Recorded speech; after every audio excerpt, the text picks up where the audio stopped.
And you are listening to In Tune to Nature on WRFG. I'm Carrie Freeman, one of your co-hosts. And tonight we're going to be talking with Linda Potter and Meta Larsson, and they are both with Coyote Coexistence. Linda Potter is also with the group AWARE, which you may have heard them before on our show. That's Atlanta Wild Animal Rescue Effort, which is a wildlife organization. We're going to be talking about the urban coyote issue. Just to mention a little bit more about AWARE, AWARE is a nonprofit committed to the preservation and restoration of wildlife and its habitat through wildlife rehabilitation and education. Its rehabilitation efforts lessen the impact of humans on wildlife and the environment, and its education programs teach that the peaceful coexistence of humans and wildlife is essential to our mutual survival. Hence the name of her other organization, which is Coyote Coexistence, and the website for that is coyotecoexistence.com, and the website for AWARE is awarewildlife.org if you want to look up any of these things on your own. I mentioned we also have Meta Larsson here, and she is a director with Coyote Coexistence as well, and they've been working with that organization. Let me kind of have them introduce themselves a little bit.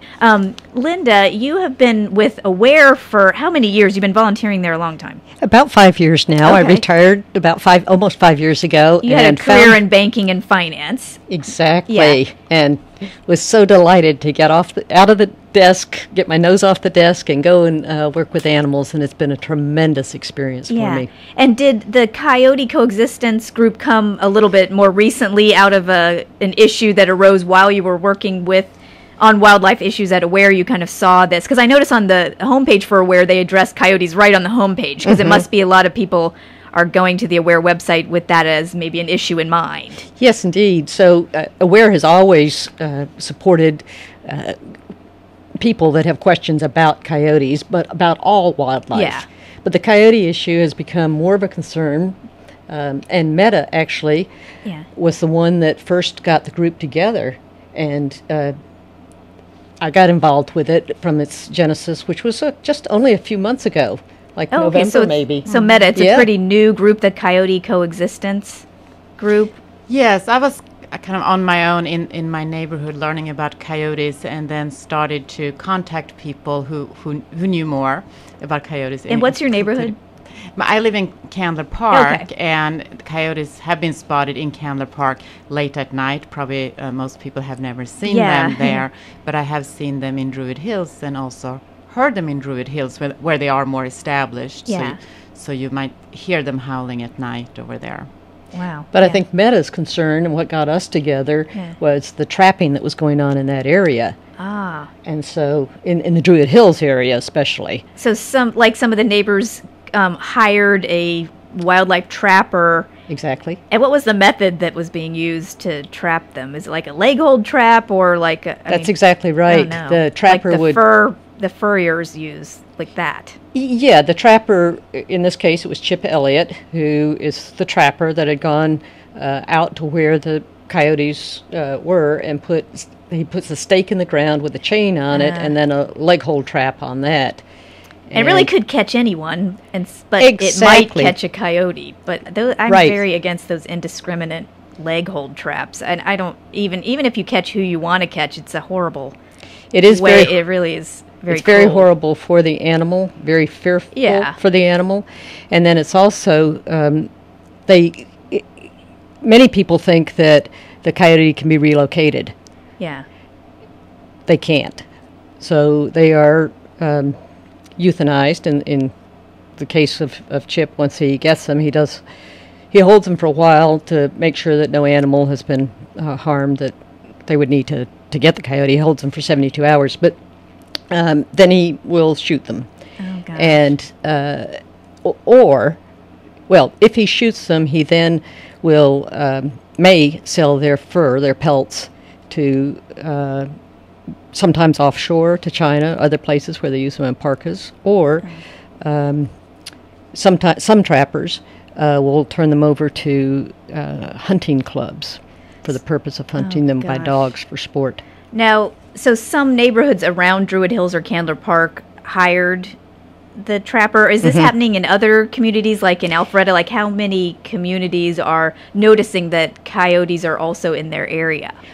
Well, let me just step back a little bit and say that coyotes are in every county in Georgia and in every neighborhood in the middle Georgia area, in the Atlanta area. So they are everywhere, and people's first reaction is to hire a trapper to get rid of them.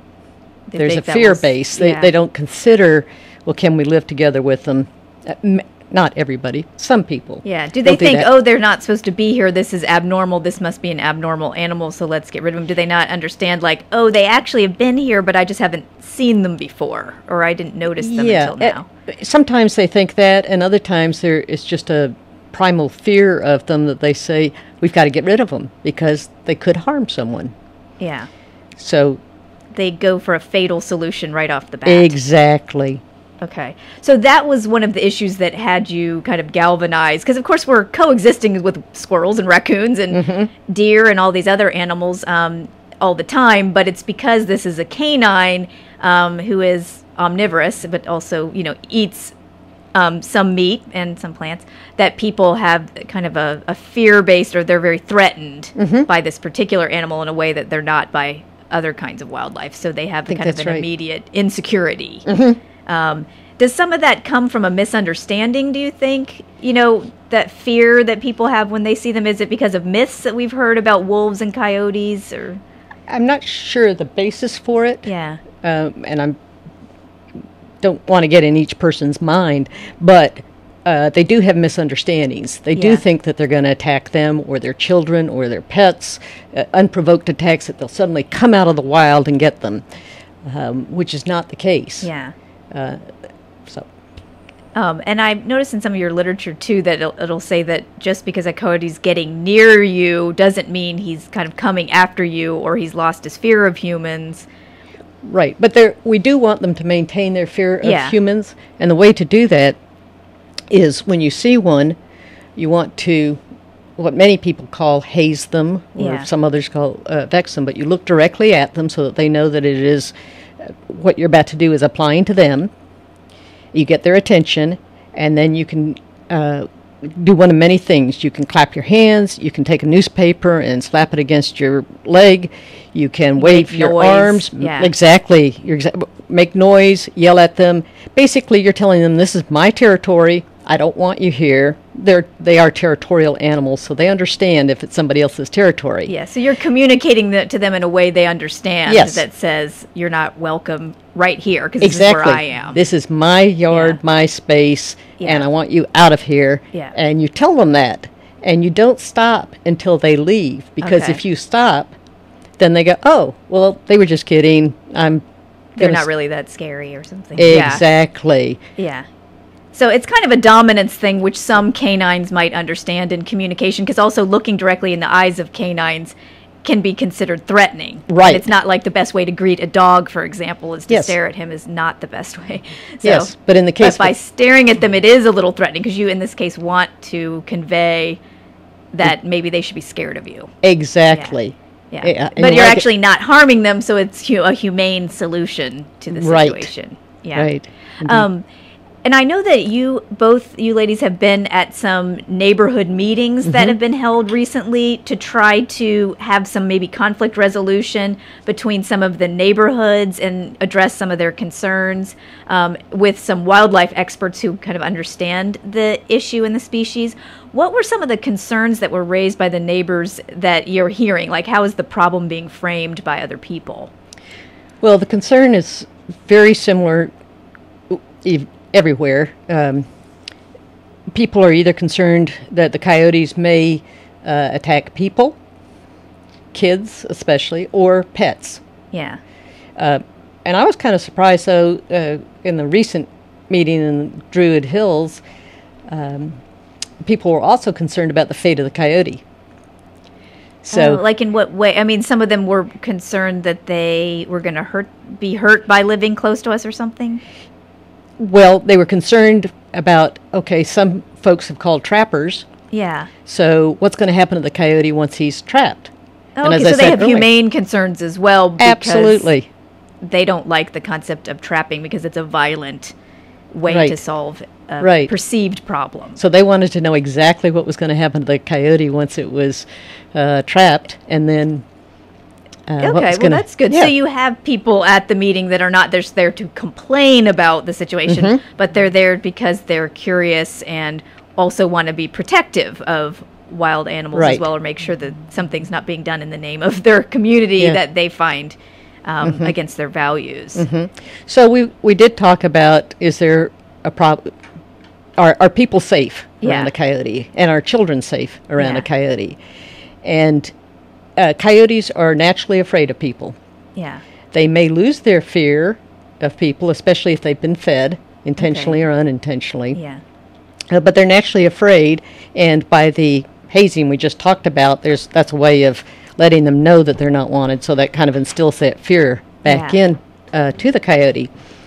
But in addition, you don't want to be prying around their nest and their pups in the springtime, that kind of thing.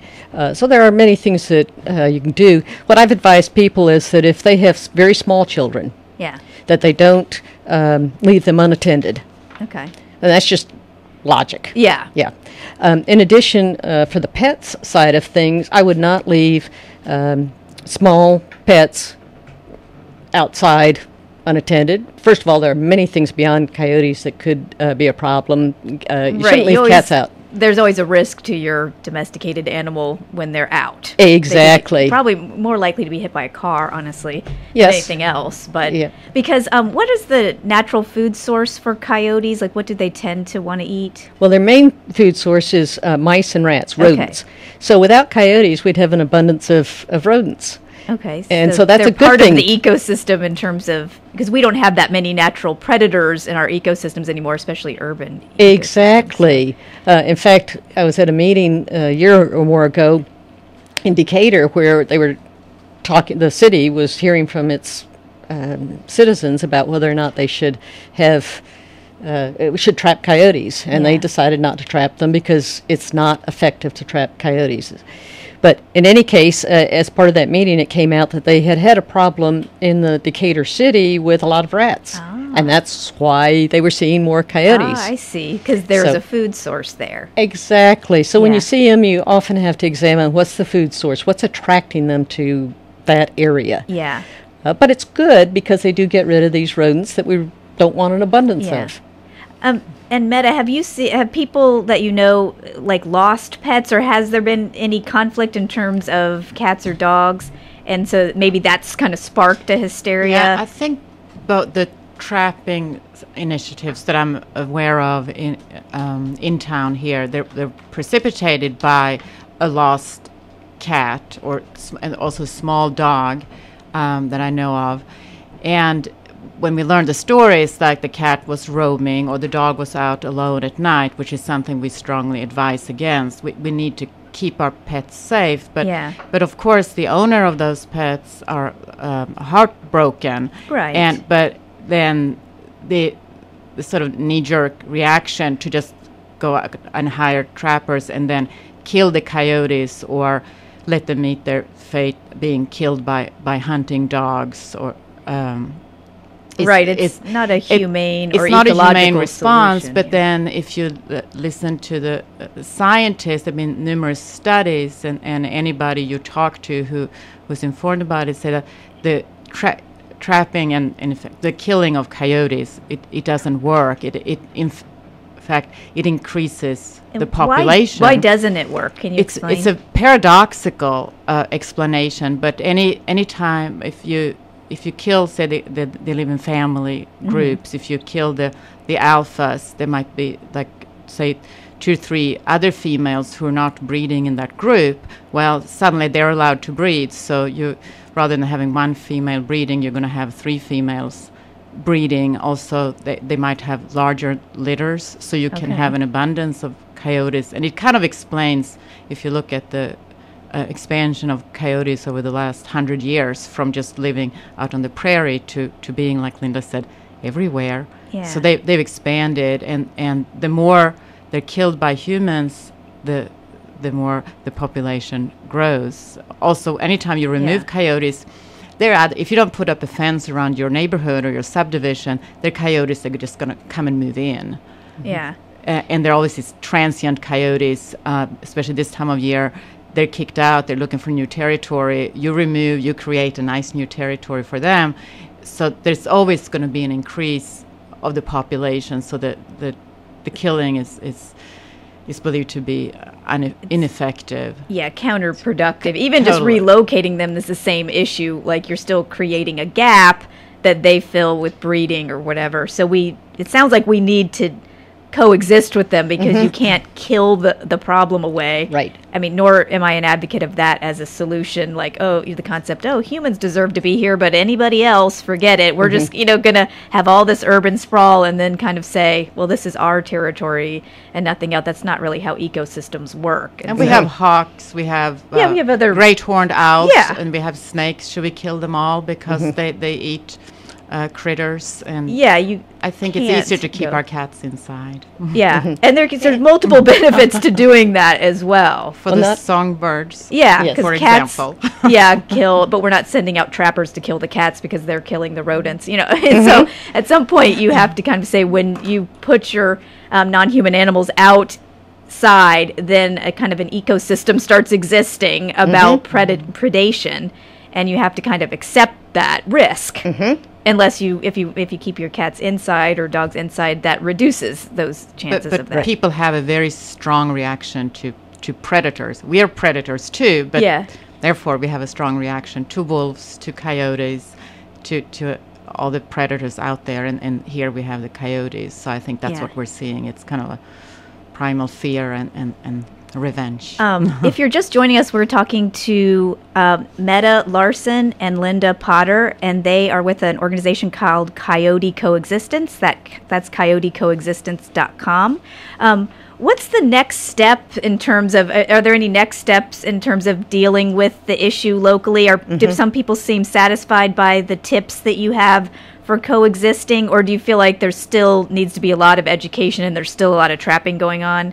There does need to be a lot of education, and there is still a lot of trapping going on, and it's only a few of us that are working on this, so there's a lot of opportunity for people to get involved in their neighborhood before, like to head off a problem before someone's cat gets killed, and then everyone gets in a fervor and demands some kind of quote-unquote justice or something. Yeah, definitely. The more that we can keep coyotes from being comfortable around people, the better. Yeah. And that's something that everybody can do by hazing them, by or vexing, whatever you want to call it, but basically telling them, this is my yard, get away. And that way they stay fearful of people, which is good. And it's much better if everybody is doing that, because otherwise they're trying to determine, is it just that one person? Like, I could go in this guy's yard, but not that guy. Right. He's loud. Exactly. Right. Or just quickly, what are some other tips in terms of people, besides keeping your dogs and cats indoors or kind of closer to the house?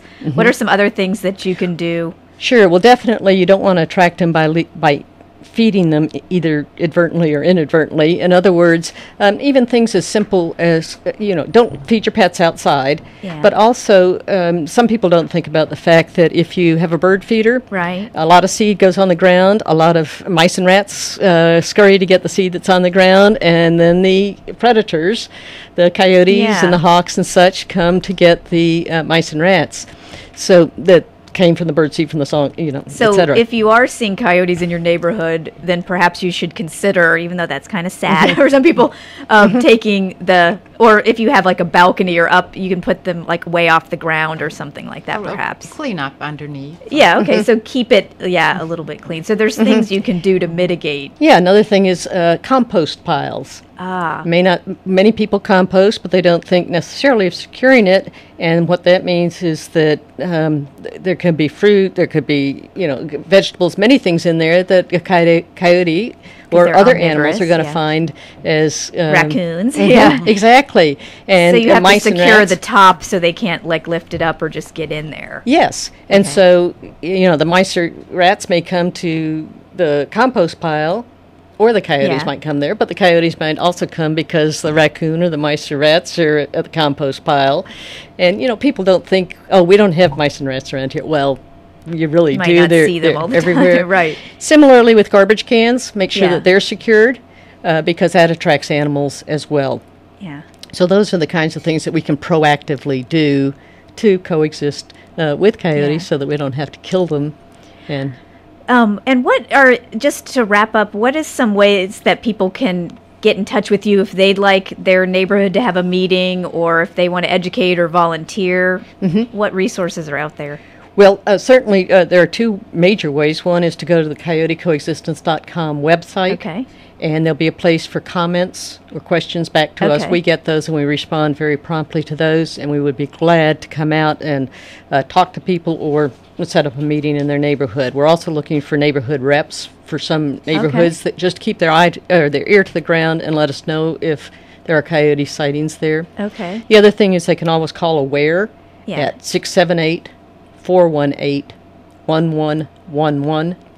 And we can talk to you about coyotes, tell you what to do, but we can also, we're tracking the sightings of coyotes, and if there's an area where there turns out to be a lot of sightings, then we'll begin to educate that and focus on that neighborhood. That makes sense. Okay. Well, there's a lot of ways that people can get involved more proactively, and I really appreciate you ladies kind of getting out there and helping the humans as well as the non-humans Yes. in this situation, because I feel like we all have a right to be here, and not just the humanity. So I definitely appreciate that. And I want to thank our guests for being with us. Again, it's coyotecoexistence.com if you want to get more information, or awarewildlife.org. Thank you both. Thank you very much. And you have been listening to In Tune to Nature. I'm Carrie Freeman, one of the co-hosts. We have the show every Tuesday evening, hosted by either Lisa, Sonia, or myself. You can email us at intunetonature@gmail.com, or like our Facebook page, facebook.com/intunetonature. It'll preview the kinds of things we have coming up on the show, and I put links to the different websites, like the Aware website is on there. Up next, we have Alternative Perspectives, so stay with us on WRFG Atlanta.